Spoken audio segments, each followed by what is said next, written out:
ситуация у нас в Кыргызстане. Можно ли это сказать, что Мы работаем в прямом эфире.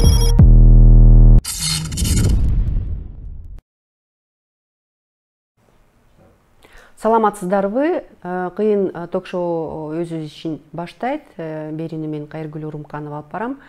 Биз Говори ТВ маалымат агенттиги ушу биздин региондорду өнүктүрүү максатында жана негизи ушу Кыргызстандын өнүктүрүү максатында кыйын долбоорун иштетип келебиз. Кыйын долбоордун алкагында биз Кыргызстандын 7 тубанынан мыкты адистерди, мыкты айымдарды чакырып, тренинг өткөрүп, тренингден кийин биздин студияга конок катары чакырып, айылдарда кандай маселелер бар, эмнеге ошол маселелер чечилбей турат, жана негизи ошо айылдын жана региондун үнүн жеткирүү максатында биз ушундай ток-шоу уюштуруп жатабыз. Бизге бүгүн студиябызга Ош облусунан жана Талас облусунан конокторубуз келип турат.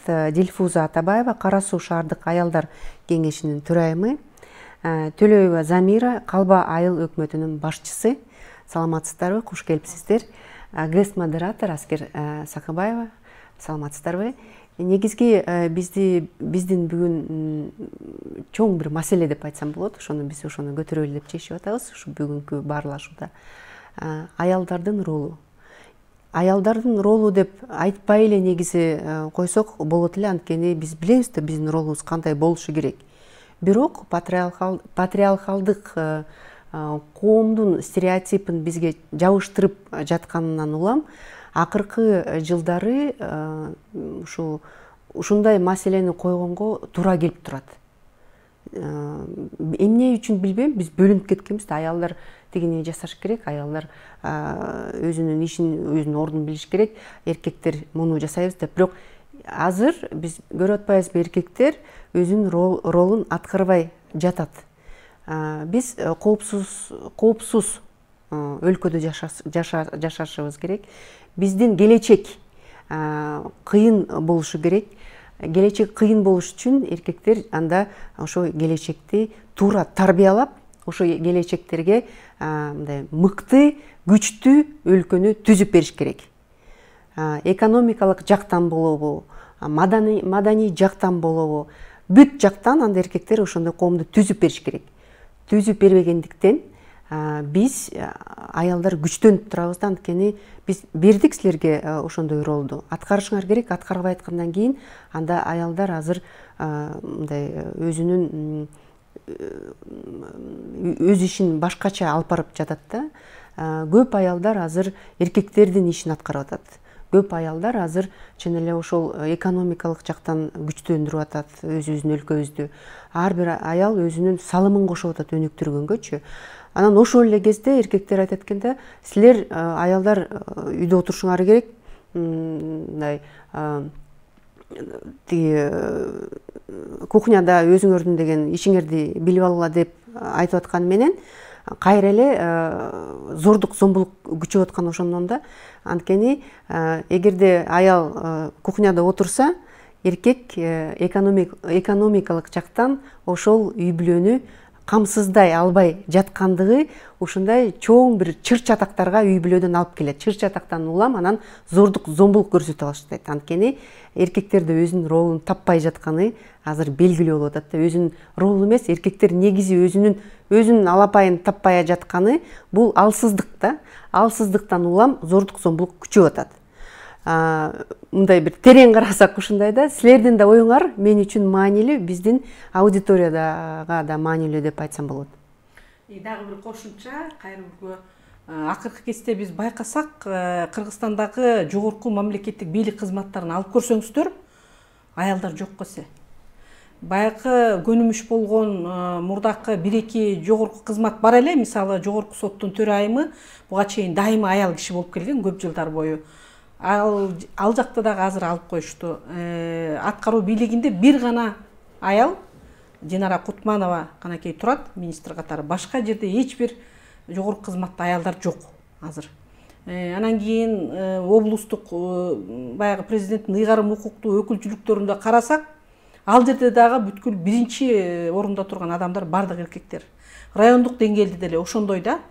Анан башка мисалы үчүн башка тармактарды алсак дагы баягы алдыга суурулуп чыккан аялдар негедир мындай акыркы кезде ошол Кайыргүл айткандай ошо эркектер өздөрүнүн ордун таппай, анан аялдарга да бербей ошол орундучу.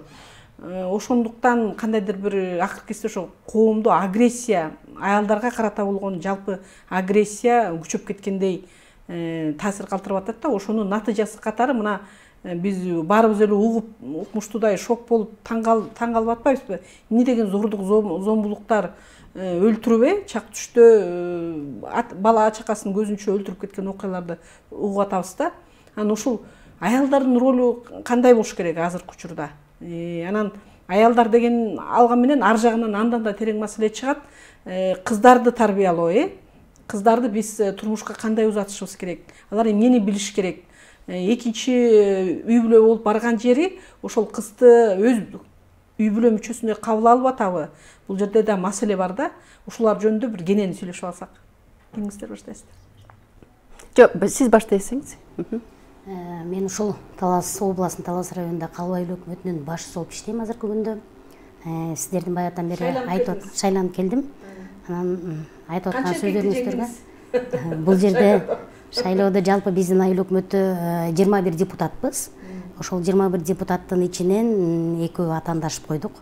Бирөө ошол мен өзүм окуучум, ошол эле айылдын тургуну, жашоочусу, адагы мыкты жигит негизи. Анан ал жерден мен өзүм чынын айтканда мындай шайлоого баратканда мындай болду да, бул аял киши өзүнүн ордун билбейби?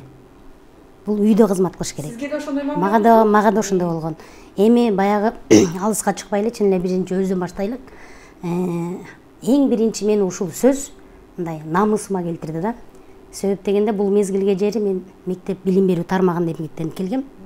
Ошол 24 жыл өзүмдүн эмгек стажымда кайсы жерге барбайын, кайсы мектепке жетекчи болуп барбайын, бирок ошол жердин чыныгын айтканда жалпы жамаат менен, мугалимдер менен, ошол окуучулардын ар бири менен баарлашып тил табышканым үчүн көптөгөн ийгиликтерге жетише алдым. Бирок аны мен жеке өзүм деп айтпайм, ошол жамаат. Анан бул шайлоодо дагы чынын айтканда аял киши өзүнүн ордун билиш керек. Ал өзүнүн үйүн башкарбайбы? Бул бүтүндөй элди кантип башкарат? Эмне бычакка сап жигиттерибиз жокпу деген сөз мен чыныгы намысыма тиди да. Эмне үчүн ушул эркектер жасай албаган жумушту аялдар жасай албайбыз? Анан экинчиден бул түрткүгө менин жолдошум. Сиздер чынын айтканда баягы эгерде өзүңдүн мүмкүнчүлүк жөндөмүңө жараша ошону өйдөлөтө алса, үйдө шарт болсо иштеп кетсең болот. Анан ушунчалык иштейм деп позитивдүү болуп турган мезгилде үй бүлөң сени артка тартса, бул жолго бара албайсың.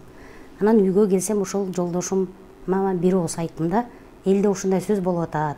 Кийинки күнү бул сөздү угуп алып сен кыжалат болбойсуңбу? Десем, кайра жок, барасың. Ушул шайлоого сен барышың керек. Мен анткени сага ишенем. Сен өзүңдүн алдыга койгон максатыңа сөзсүз түрдө жетесиң.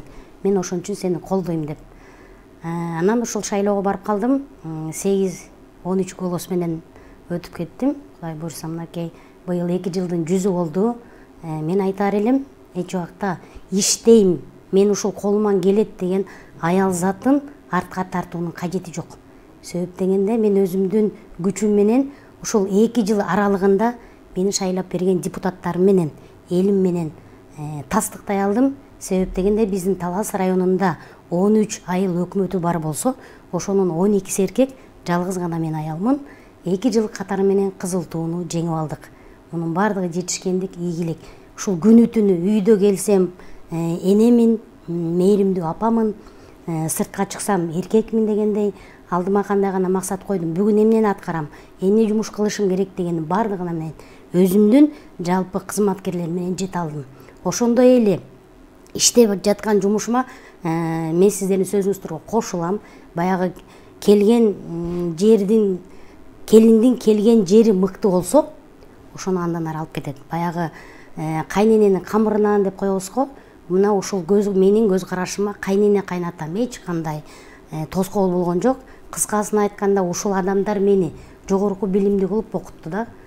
Ошол өзүм жаңы турмушка чыгып келгенде 1-курста гана окуган жаш кичине кесек эле кыз элем.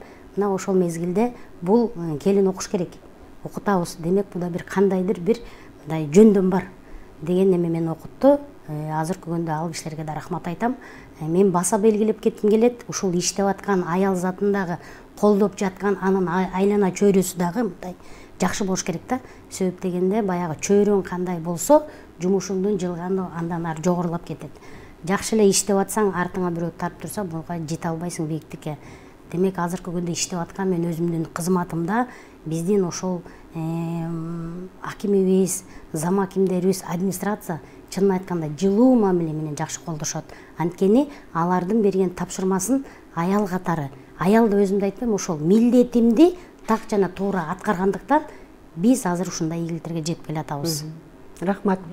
Бирок ошол эле кезде менталитет башка болуп атпайбы? Кара Сууда мен билишимче бул жерге келип кеткен Кара Суу районунан бизге коноктор, алар айтып кетчү да, биздин кыздар 16-17 жашка чыкпай эле күйөөгө бат эле чыгып кетет депчи. Ошол эле кезде ошол кыздардын укуктары тебеленип келет да. Анткени силерге чын эле Кудай бериптир. Кайнене кайнатаңар түшүнүү менен кабыл алып, жолдошуңуз түшүнүктүү болгондуктан силер чоң бийиктиктерге жетип атасыңар. А бирок аябай көп биздин айымдар, кыздарыбыз ошондой бийиктикке жетпей келет. Анткени жолдошу же агрессор болуп түшөт, же ошол эле кезде кайненеси кайдыгерлик мамиле жасап, же окутпайт, ошол кызды алганда алып алат. Бирок ошол эле кезде кыз ошол бойдон 16 жаштагы кыз эмнени билмегиле. Ошол бойдон же мындай өмүрдүн сабагын алат, бирок сабатсыздык көбөйүп кетет да ошол эле кездечи. Баласын кантип ал тарбиялайт, эгерде өзү мындай билим албаса. Дилфуза, кандай деп ойлойсуз? Сөзүңүзгө кошулам. Чында мага чейин келген коноктор өтө туура айтыптыр. Азыр мына сиз да айтып кеттиңиз, ошо кыздар негизи жаш кыздар күйөөгө тийгенден кийин кандай баягы тарых кандай болот деп. Негизи бизде азыр Кара Суу районунда бул проблема көйгөй.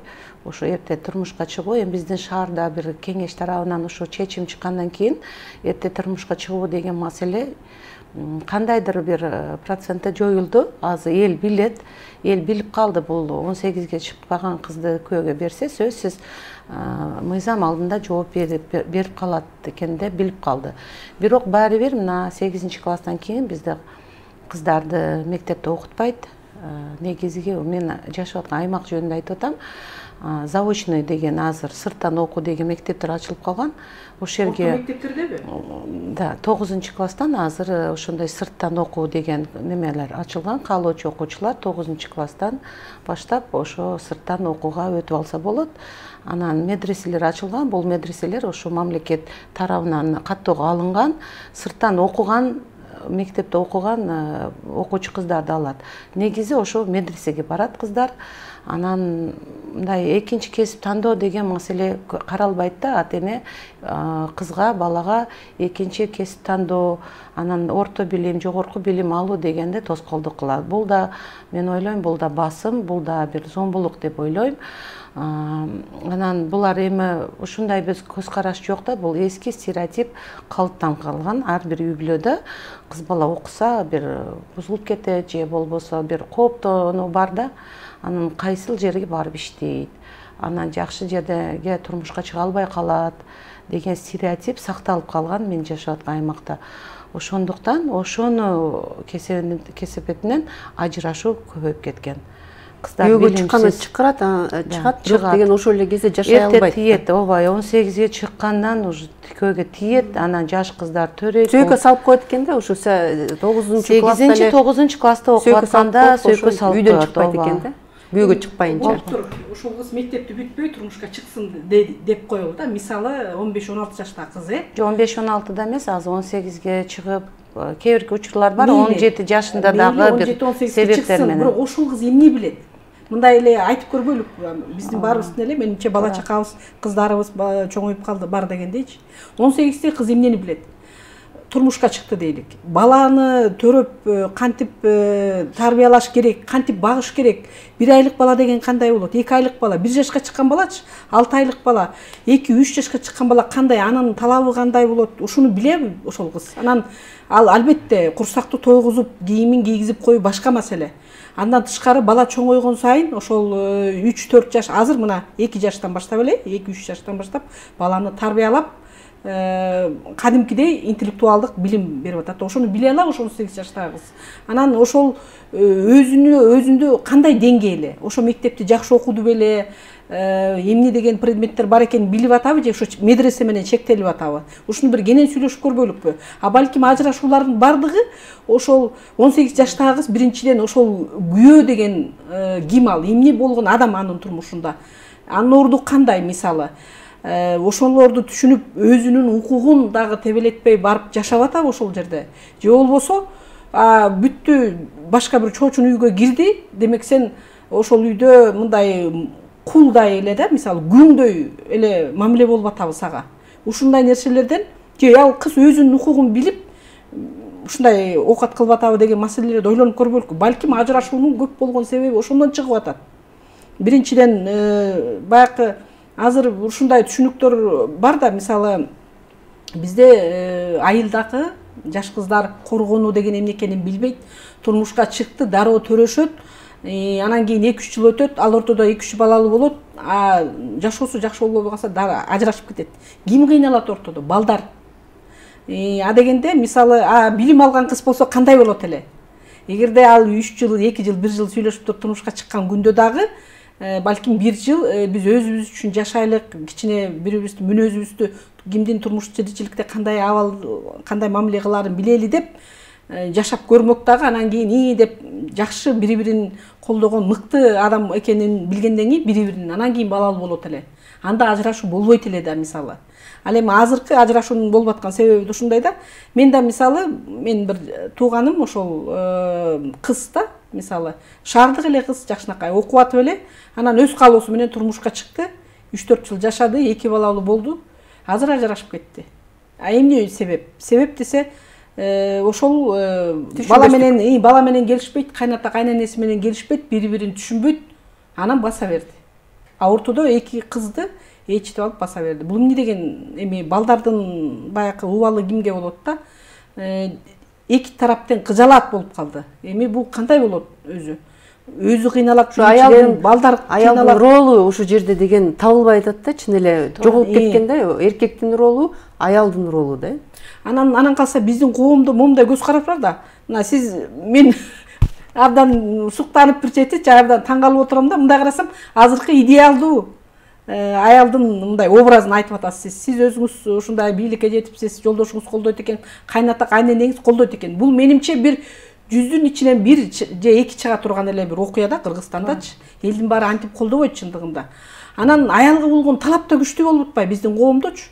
Аял идеалдуу болуш керек. Аял деген мыкты, сулуу, бардык жагынан төп келген ушундай болуш керек. Балдары идеалдуу, тарбиялуу болуш керек. Күйөөсү ага абдан ыраазы болуш керек. Кайын журтун баарын көңүлүн тапкан укмуш болуш керек. Дос, туугандардын баарынын мындай тууганчылык карым катышын бардыгын колуна алып турган идеалдуу болуш керек. Ал байкуш аял өзү кайсы убакта жашайт? Ал аял өзүнүн башына ээби эмеспи деген маселелерден сүйлөшпөйлүбү? Майли, мен сиз толуктап кетейин, туура суроолорду ортого коюп атасыз. Азыр эми медреседе окуган менен азыр мамлекет тарабынан каттоодон өткөн медреселердин бир жакшы жагы, булар билим берип атат, окутат. Араб тилин эле үйрөтүп калбай, сөзсүз биз өнөр үйрөтөт, чеберчилик, компьютер курстарынын, медициналык курстары бар. Ошондой шарттар менен булар каттоодон өткөн. Англис тили, кошумча кыргыз тили, орус тилин үйрөтөт, анан сертификат берет. 4 жыл окуйт бул медреседе. Мындай барып эле бир жаттап, кандайдыр бир чыгып кетпейт. Ошол жагы жакшы. Эми акырына чейин ошо медреседе окуп бүтүп кеткендер сөзсүз жашоого даяр болуп калат экен. Эми бу ортодо айтайлык 17 жаш, 16 жаш кыз медресеге барып, баягы 1 жыл окуп чыгып кеткен кыздар бул жашоого даяр эмес. ошо турмушка чыгат. Анан булар эми жаштар романтиканы ойлоп биринчи турмушка чыгат. Анан баргандан кийин баягы факт алдында калып калат. Бул жашоо дегени бул кызмат кылуу, сыйлоо, тамак аш, бала деген маселе. Сиз туура айтып атасыз, жаш кыз күйөөгө тийсе баласын кантип булар баланын физиологиясын билбейт, психикасын билбейт, психологиясын билбейт. Анан биринчи кезде эле ооруп калса кандай биринчи жардам көрсөтүш керек? Элементар ошол ыкмаларды билбейт. Анан өз билгендей кылат. Ушу менен анан азыр балдардын оорусу күчөп кеткен. Статистика өтө көп мына маалыматтар берип атат. 3 жашка чейин балдардын оорусу бизде чоң эле статистика берет.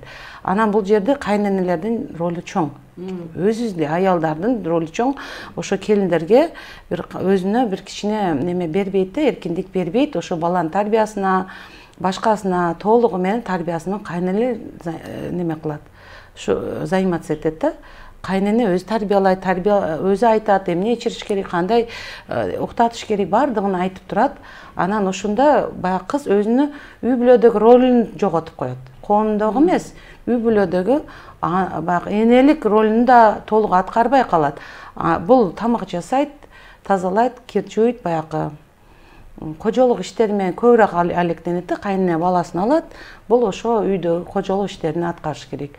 Анан сиз айткан ажырашуу ушу туура эле, ошо ажырашкандан кийин анан өзүнүн коомдогу ролун таппай, кыздар психикалык баягы немеге кагылат, депрессия болот, башка болот. Булар ажырашкандан кийин уялат. Анан үй бүлөдө ата энеси уялат, кызым ажырашып келди деп кызды чыгарбайт сыртка. Анан үй бүлөдө сөзсүз ажырашып келгенден кийин жакпайт, батпай калат. Кыз баягы ажырашкан кыз келин сөзсүз депрессияда болсо, баягы характерин көрсөтөт, үйдө турабы. Ошонун айынан анан баягы ажырашкан кыз келиндер үйүнө батпай, анан жардам издей баштайт да. Ошо жардам мага издеп жардам сурап келгендер эч ким билбесин деген немени шартты биринчи коет. Эч кимге айтпайсызбы, эч ким билип калбайбы, эл эмне дейт деген мына стереотип ошо кыз, жаш кыз келиндерди, 19га чыкпаган келиндерди ден соолугун сындырат, бузат. Анан айла жок, булар эми секин калыптанат да, эми жашоо менен күрөшөт булар. Биринчи этаптан өттү, бул үй бүлө кызыгып турмушка чыгып алды. Миграцияга башталат. Ооба, уже ата энесинин да сөзүн укпай коюшу мүмкүн. Анан баласын кимге таштайм деп ойлоп калат. Ошол жерден башталат да. Анан дагы бир биздеги маселе турмушка чыгарда бизде мамлекет тарабынан, ЗАГС тарабынан каттоодон өтпөйт. Негизги 80% жашоочулар ЗАГС эмне экенин билбейт. Анан барбайт, кийин алабыз деген маселе коет. Анан кайненелер ажырашып кетсе, үй талашат деген маселени ошол эле аялдар өзүбүз ошо маселе коюлат. Анан балалуу болуп атканда алабыз, кийин алабыз деген шашылыш болуп калды дейт да. Анан ошо ЗАГС жоктугунан азыр балдардын көбөлүгүндө атасы деген графа бош турат. Бул дегени атасы жок, жарты жетим балдардын статистиканы ашат.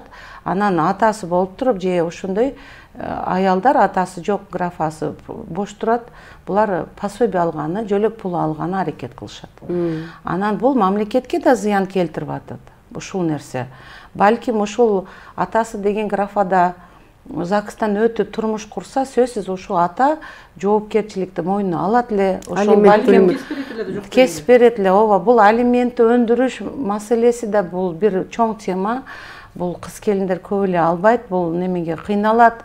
Бул иштебейт деген справкаларды, аныктамалар тапшырып койгондон кийин 700-800 миң сом карап койгондон кийин кыз келиндер алименттен баягы баш тартат да. Бул чоң эле маселе.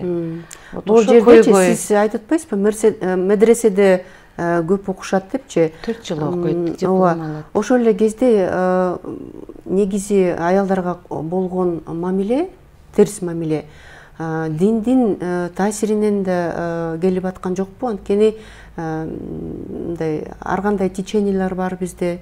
Анан таза ушу динди туткан адамдар аз. Анан сабатсыздык, дин маселеде да сабатсыздык аябай жогору эмес, бирок карапайым адамдар караңгы болуп калышат да. Анан диндин башка жагына да өтүп кетишет. Ошол да таасирин этпейби? Азыр диндин таасири десек, дин өзү негизи окууга, билимге үндөйт да элди. Ошо ыкра деп коет, мына окугула деген немени айтат. Азыр бизде шаарыбыздагы көп эле ошо динди жакшы тааныган адамдар окуганды агитация кылат да, окуш керек, билим алыш керек деп мына курстарга жөнөтөт балдарны. Эми динди туура кабыл албаган, балким башка жагынан кабыл алган үй бүлөлөр аял киши үйдө отуруш керек, көзү багыш керек деген ушундай бир мыйзам бар да, ички өзүнүн үй бүлөдө мыйзамы бар. Караңгы бул мыйзам эмес, бул үй бүлөлүк мыйзам кылып алганда, туура айтасыз. Стереотип Стереотип бул өтө баягы эскиден калыптанган жаман бир немеге алып келип атат го, бул кесептерге алып келип атат. Бул ошо билимсиз кыздар анан ажырашып атат. Тез ажырашат экен, анан келечекте коомдогу ролун таппай, же энелик ролун таппай калат экен. Жок дегенде атайын орто билим алган кыздар конфликттен чыгып кеткен жолдорун билет. Билет да, үй бүлөдө болот, бул сөзсүз, бул жашоодогу бар нерсе. Ошо үй бүлөдөгү чыр-чатак болобу, конфликттик ситуациядан оңой тез чыгып кеткенди билип калат ушу кыздар негизи. Жок дегенде атайын билим алса, бул жакшы көрүнүш. Анан 2-3 балалы болгондон кийин мектепте иштесе болот, бала бакчаларда медайым болуп иштесе болот. Эми ушунчалык биздин эркектер, аялдар эркектер менен аралашпасын деген максатта болсо, ушул аялдар иштей турган кесиптерди тандоого жол берсе болот деп ойлойм да. Азыр бизде мектептерде мына мугалим кадр издөө, кадр менен толуктоо маселеси өтө курч да. Бизде жергиликтүү жашоочуларда мына кыз келиндерде мугалим жок дээрлик. Биз ошо мугалим же биз тарбиячыларды издегенде сөзсүз айылда жашаган, айылда окуган кыз келиндерди же мугалимдерди издейбиз. Ошол жактан келет. Негизи биз шаарыбыздын өзүндөн мында окуган, билими бар кыз аялдар өтө аз. Таласта кандай болуп атат? Өзүңүз иштеген айылда? Мен ошол сиздердин айткан сөзүңүздөрдөн пайдаланып муну айткым келип атат да. Негизи баягы биз эски жашоо менен калганбыз калыптанып, чын айткандачы. Анан бизде биздин айылдагы көз караш, адам баласы бул сөзсүз эле кыз бала деп бөлүп атпайбыз биз. Ошол адам негизи өзү эле аял эркектен туруп атабыз да. Анан окууну бүтүп, баягы өзүнүн уясынан учкан кыз бала сыртка чыгып чөйрө менен аралашат. Ошондо көп нерсени билип баштайт, түшүнүп баштайт. Себеп дегенде алар 9-класска жер болобу, же 11-класска жер болобу, бир эле үйдө окуп атат да. Сыртка барат, мектепте мугалимдер менен баарлашат, бирок мындай сырттагы чөйрөнү такыр көрө элек да. Анан мен бул өзүмдүн жеке оюм, эгерде биз ушул кыздарды, аялдарды мындай өстүрө турган болсок, өнүгө турган болсок, ата-эне биринчи кезекте өзүнүн баласына шарт түзүп бериш керек. Сөзсүз биз окутушубуз керек. Жанагы алдын ала сүйлөшүп коюп сөйкө салып атпай, мен ошого каршымын, чын айткандачы. Кыз өзү бүткөндөн кийин анын өзүнүн тандоосу да, ошого биз багып коюшубуз керек. Баягыдай болуп кыйнап, сен бул үй бүлөгө барасың, ошол жерге келин болосуң, жашайсың деген. Азыркы замандын балдар кыздары ал мурунку менен дал келбейт. Ошонун барып көнүп кетиш деле өтө бул оор. Биз деле мисалы бөлөк бир үй бүлөгө келип бөлө болдук. Ошол үй бүлөнүн эгерде аурасы жакшы болсо, жакшы кабыл алса, сенин милдетиң сөзсүз түрдө кир жуу, окат кыл, нан жаза деп эле ошол эле бир багыт менен эмес. Кайнене дагы келине жылуу мамиле түшүш керек. Анткени бир жерден экинчи бир жерге келип көнүп кетиш бул өтө оор кыз бала үчүн. Эгердеги ошол үй бүлөдөгү биринчи кайнене кайнатасы анан сөзсүз берде жолдошу. Анткени ал кыз киши ошол жерге эмне үчүн барды? Ал өзүнүн жолдошу менен бакытын табайын деп барды. Ошол бакытты табышка биз кайнене, кайната, бир туугандары, кайынсиңди, кайнэжелери шарт түзүп бериш керек. Ал келип эле бир күндүк жумуш эмес ал бул. Ушуну жазайсың, аткарасың дегенде ошол жерге көнүп кетиш. Анан жана баланы сиз айтып атасыздар, мен ага да кошом, туп-туура. 9-класс же 11-класс бүтүп барып туруп эле турмушка чыгып, анан кийин 9 айдан кийин бала төрөлөт. Ал баланы тарбиялашын угун билбейт, ал ыгын билбейт. Себеп дегенде ал үйдө ал чөйрө менен аралашкан жок. Ошон үчүн кайненеси жашынакай мамиле жасап, балам демек, баланын багуусундагы өзүнүн этабы менен мындай жашынакай үйрөтүш керек да. Мен чыныгы ушул аял заттарына, эркектерге чынында да кайрылат элем да, ушул иштейм, жөндөмү бар дегендерге эч убакта намыстанбай, сен азыркы күндө иштеп акча таап келип атасың деген ойдон алыс болуп, азыр мынакей гендердик теңчилик деп атпайлыкпы? туура сен тагып келдиң, мен да кошумчалап тагып келейин. Демек үйдө дагы кошумча бир бюджет болуш керек да. Анын эркектин тагып келген акчасы менен эле жашап, анан айыл киши үйдө отуруп эле тамагын жасаш керек эмес. Ал ооба, бирок ошол эле мезгилде мындай өзүнүн иштей турган жөндөм болуп ошого жол ачып бериш керек. Мүмкүн ошол аял затынан сиз айткандай азыркы күндө мындай туура айтасыз, министрлер жок, бизде кайсы жакка барбайлык, мисалы губернаторлор жок, акимдер жок. Мүмкүн бизге окшогон аялдар дагы колдой берсе, келечекте жогорку бир деңгээлге чыгабыз деген үмүт да. Ошо эмне үчүн керек аялдын бийликте болгону? Эмне үчүн бул маанилүү? Аял киши мындай да биз көп тармактуубуз. Үйдө деле байкасаңыздар, көп нерсенин баардыгын жазайбыз, милдетибиз деп атабыз. Ошону бүт ушул мээбизге сиңирип алганбыз да. Ошол эле немени биз жогорку деңгээлде, мындайча айтканда, үйдөгү, чөйрөдөгү маселени биз бир сыртка алып чыкпайбыз да.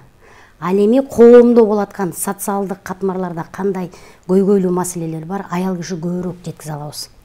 Биздин үнүбүз мындай да, баягы чыйылдап, кыйкырып, жай айтып атпайбы, ошонун дагы бизге бир жакшы кесепеттери бар. Жетүүчүлүктө жетебиз максатыбызга. Анан аяр мамиле менен неме кылабыз, түшүнөбүз, жана зордук зомбулукка кабылып аткандар эле чын эле бул атасына же болбосо бир эркек мемеге айтып бере албайт да. Ошондо жана азыр мектептерде соцпедагогдор деп алып атпайбызбы? Ошолорду да мен айтат элем да, мындай окутуп, билимдүү аяр мамиле жасаган, анткени ал жабыркап келди. Ошону айрым бир жерлерде мындай жаман көрөт да, бул жаман көрүү эмес, муну токтотуш керек. Демек ал кандайдыр бир себептер менен ошол кырдаалга туш болду. Ал өзү атайын барган жок. Ошон үчүн зордук зомбулукка бөгөт коюш үчүн могу аялдарды дагы жакшы бир чөйрөлөрдө тарбиялап, өстүрүп, ошолорго туура маалыматты бергиле, аяр мамиле жасагыла. Илгертеден бери келе атпайбы мынакей аялдарга аяр мамиле жасоо. Мисалы ушунун кесепетинен деле карасаңыздар, биз намыстанып атабыз, эмне үчүн аялдар бийликке келиш керек, эмне үчүн аялдар башкарыш керек. Андай эмес. Курманжанат Капаловду эле мисал алалычы. Мына бүтүндөй өзүнүн кыргыз элин сактап калыш үчүн баласынын өлүмүнө эч кандай неме кылган жок да. Ошол жерде деле көрүп атасыздар, эл даярданып турат. Азыр эле мисалы мен камчыбекти даргаса, ушундай биз бунт чыгарабыз деп. Акылдуулук бир, ушундай бир акылдуулугу менен келип, эч кандай өзүн бир жоготпой туруп, көзүн ымдоосу менен гана балам өлүмгө сен даяр бол деп кетип калды. Ооба, ал эми тарых ошондой жакшы тарыхыбыз бар, бирок бүгүнкү күндөгү акыбал тилекке каршы абдан жакшы эмес да. Кошумчалаңыз? Ооба, мен азыр туура тарых өтө жакшы, биз сыйлашыбыз керек. Бирок мына азыр сиз айтып атасыз, эмне үчүн аялдар ошо коомдо бир жогорку немелерди иштеш керек деп, орундарда. Бул өтө пайдалуу жагы да бар экен, чындап.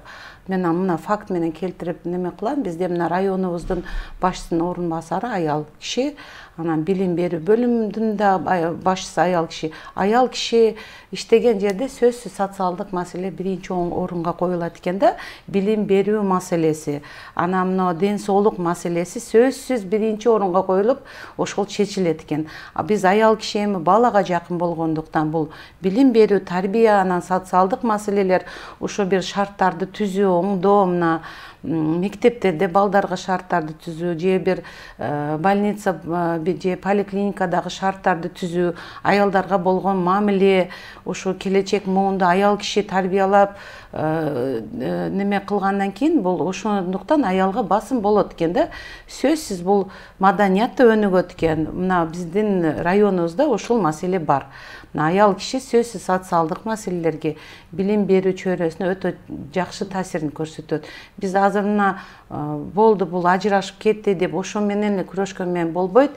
Биз алдын алуу максатыбызда биз азыр көбүрөөк жаштар менен өспүрүм кыздар менен мектеп жашынан баштап иштегенди баштадык. Бизде азыр чоң эле көп эле комитеттер түзүлгөн, КПНС деп коебуз, мына ИГЖ деген мына жакшы комитеттер түзүлүп калган. Азыр ошондой комитеттер аркылуу, мына жергиликтүү бийлик аркылуу мектептерде билим берүү тармагы аркылуу мектепте окуучу кыздар менен балдар менен кесип тандоо боюнча, турмуш куруу боюнча, мына турмушка даярдоо боюнча иш-чараларды коюу биз жылдык пландарга ошолор бекиткенбизде.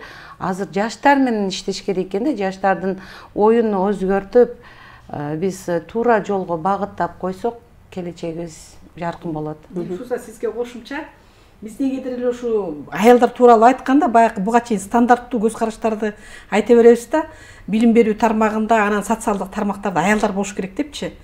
Азыркы күндө биздин коомдо болуп аткан зордук зомбулуктун алдын алуу үчүн ошол зордук зомбулукту аялдарга карата, балдарга карата айрыкча мына акыркы кезде 2-3 жылдын ичинде Кыргызстанда мына жаш балдарга болгон, эркек балдарга, кыз балдарга, кичинекей ымыркайларга болгон зордук зомбулук көп болуп атпайбы? Ошонун эң эле коркунучтуусу болгондо дагы сексуалдык зордук зомбулук болуп атат. Жакындары тарабынан, байкеси, чоң атасы тарабынан керек болсочу, ошонун баарын алдын алуу үчүн биз эмне үчүн жергиликтүү, мисалы райондук, облустук деңгээлде укук коргоо кызматкерлеринин жетекчилери эмне үчүн аял болбош керек?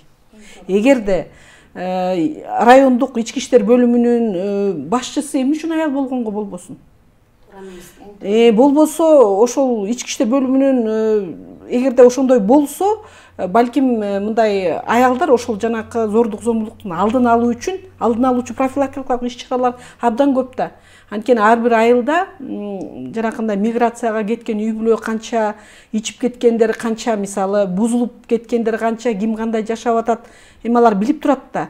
Кайсы жерден кандай чыр-чатак чыгышы мүмкүн, же болбосо кайсы бир үй бүлө мындай бир жаңжал абалында жашап атат деген маселелерди билип турушат эле да. Ошонун баардыгы зордук зомбулуктун боло турган алдын алуу болот эле да. Анан мен каалайт элем да, ошо биз ошо айта албайбыз эмнегедирчи. Эмне үчүн ошол республикалык мамлекеттик деңгээлде деле ички иштер бөлүмүнүн башчысы, бир орун басары же министр эмне үчүн аял болсо болбойт эле. Балким биздин коом үчүн мындай бир жакшы өрнөк болот эле да, менимче. Рахмат, бизде убакыт аз. Силер ушу суроо менен негизи оюңарды да жыйынтыктап кетсеңиздер болот. Жыйынтыктап сиздин айткан эмеңизге мен кошулам. Себеп дегенде мен өзүм далил катары аял заты болсом дагы айыл өкмөт болуп башчысы болуп шайланып келип, мен 2 жылдын ичинде далилдей алдым. Буйруса, эмне үчүн аялдар сиз айткандай чын эле эмне үчүн билим берүү тармагында же медициналык тармактан иштеш керек? Туп-туура. РОВДда дагы, НВДда дагы, ГОВДда дагы аялдар башчы болсо, биз аны далилдей алабыз. Себеп дегенде өзүмдүн практикалык иш жүзүндө аял киши башчы болуп, алдыңкы орундарга чыгат, иштей алат, алдыга койгон максатына жетет деген үмүт менен мен далилдеп келе алдым. Сиз да жыйынтыктап кетсеңиз болот, өзүңүздүн оюңузду да анан ушу суроо боюнча. Мен азыр оюм, жыйынтыктоочу оюм ушундай: аялдарга ишенич билдирип, ошо жогорку бийлик, ошо жогорку кызматтарга койсо, анан кандай өзгөрүү болот экен? Булар ошону бир пробация кылып көрсө да болот да. Мына сиз айткандай, бир кандайдыр районго коюп туруп, ошо башчыларды РОВДга болобу, башка ички иштерге бул пробация аркылуу иштеп көрсө, анан жыйынтыгы болот, сөзсүз. Мен сизге кошулам. Аялдарды абайлап, сыйлаган бул маданиятка айланса жакшы болот эле. Негизги сиз туура айтып кеттиңиз аскерже. Негизги ушу өнүктүрүү маселеси, Кыргызстанды өнүктүрүү маселеси бул мындай саясий жактан чечүүчү мындай чоң бир кандай десем суроо эмес. Бул социалдык маселелерди чечкенде гана экономикабыз жакшырат. Эгерде социалдык маселелерди чечкенде экономикабыз жакшырса, анда саясий суроолор өздөн өзү жоголот. Анткени экономика менен алек болгондон кийин адамдар өзүнүн мындай жашоосун жакшыртууга, өзүнүн деген максатына жеткенге алек болуп ошо менен кетет да. Анан саясатка эч ким аралашпайт да. Саясат эмне болсо ошо болсун деп. Азыр саясатка бардыгыбыз аралашып кеткенбиз, анткени социалдык маселелерибиз эч ким чечпейт. Социалдык маселелер чечилбегенден кийин экономикалык маселебиз ал да чечилбейт. Анткени экономикабыз бул үйдөгү бюджеттен башталат. Үйдө деген эгерде акчабыз тартыштык болсо, андан албетте анан саясат деп эле деген өйдө жакты бийликти карап калабыз да. Сиз айтып аткандай, социалдык маселелерди чечүүгө өйдө жактагы бийлик жана жергиликтүү бийлик приоритет катары койбойт. Алар башка маселелерди чечет, анан социалдык маселелер аларга тиешеси жок деп айтылат. Анткени көбүнчө ошо бийликте отургандын баары эркектер. эркектер албетте алар башкаларды алардын деген масштабтуу деп өзүлөрүн ушуну сезет да. Биз масштабтуу проблемаларды чечип атабыз. Жол маселеси проблемабы дейт, проблема дейт. А үйдөгү деген отуруп аткан жанакы тарбия, баланы тарбиялап аткан алар үчүн маселе эмес. Алар үчүн зордук зомбулук маселе эмес. А бирок бүт биздин түп тамырын маселенин, биздин көйгөйүбүздүн баары ошол жактан башталат. Эгерде балдарыбыз тарбияланбай калса, эгерде биздин аялдар зордук зомбулук көрүп жатса, анда деген өнүгүү эч качан болбойт. Анда ошол эле деген баягы эле нерсени деген биз айта беребиз да. Эмнеге биз өнүкпөй атабыз, эмне үчүн биз жолду мына жасап бердик, эмне үчүн дагы эле өнүкпөй атабыз, мына автобустарды алып келип бердик, эмне үчүн өнүкпөй атабыз деп эле. Биринчисилер деген ушу социалдык маселени карагыла да. Эмне үчүн социалдык маселелерге приоритет коюп мамлекет чечпейт?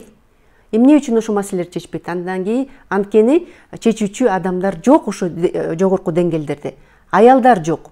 Аялдар ушу түп тамырын билген, ошону маселени чечкен аялдар азыр сиз айткандай берип койгула деп атпайсызбы бийликти? Бийликти бербей эле просто тоскоолдуктарды жоюгула, аялдар өзүлөрү эле келип чечип берет маселесин.